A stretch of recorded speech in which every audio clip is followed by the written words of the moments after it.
Africa in the early 1960s stood at a turning point. Across the continent, colonial rule was collapsing.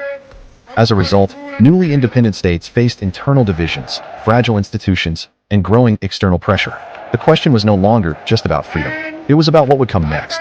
Some leaders believed the answer was cooperation between sovereign states. Others believed something far more radical was necessary. Among them was Kwame Nkrumah. Nkrumah argued that political independence alone was not enough. In his view, a divided Africa would remain vulnerable, economically dependent, and politically exposed to outside influence.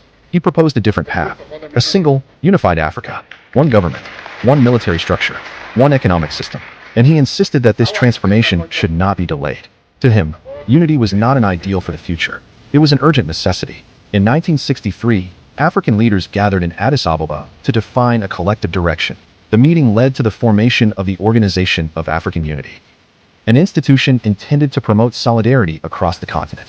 However, behind the formal declarations, there was deep disagreement. Nkrumah's proposal for immediate unification was met with resistance. Leaders such as Julius Nyerere and others took a more cautious position. Their nations had only recently secured independence. For them, sovereignty was not something to be quickly transferred to a central authority. They argued that unity should develop gradually, through cooperation and mutual trust. Africa is rich and not poor.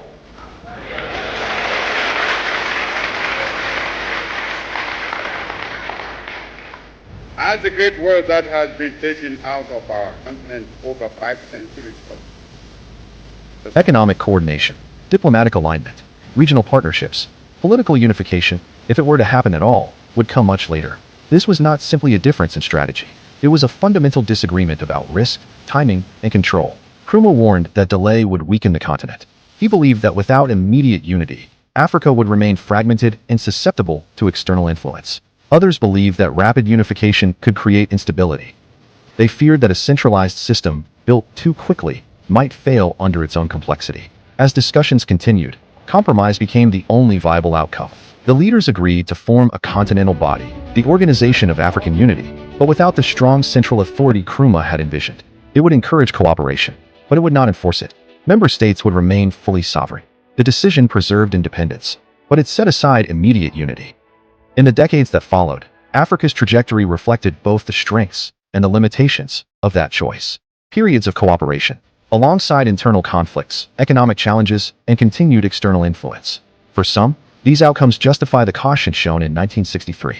For others, they point to a lost opportunity. The question remains, if Africa had unified at that moment, combining its resources, population, and strategic position, would it have emerged as a global superpower?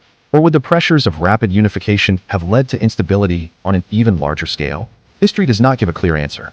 It gives a decision, a division of vision, and a path that still shapes the present. So now the question shifts to you. Was Kwame Nkrumah right? Or did caution prevent a greater collapse? There is no consensus, only perspective. Choose yours. And follow Intel Hub for more stories that challenge the way history is understood.